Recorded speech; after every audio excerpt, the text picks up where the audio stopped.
New cervical cancer screening guidelines are expanding how women can get tested and who pays for it.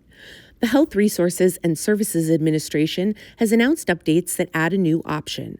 Women can now collect vaginal samples for cervical cancer screening on their own at home and mail them to a lab.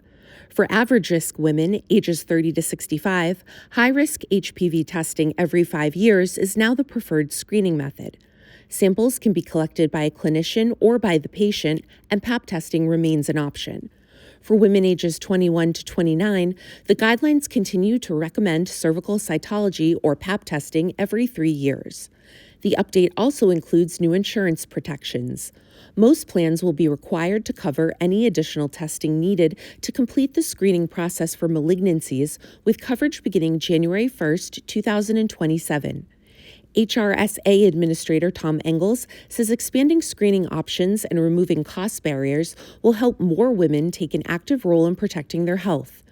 The move follows FDA approval of self-collection tests in 2024 and 2025, along with evidence showing self-collection is as effective as clinician collection.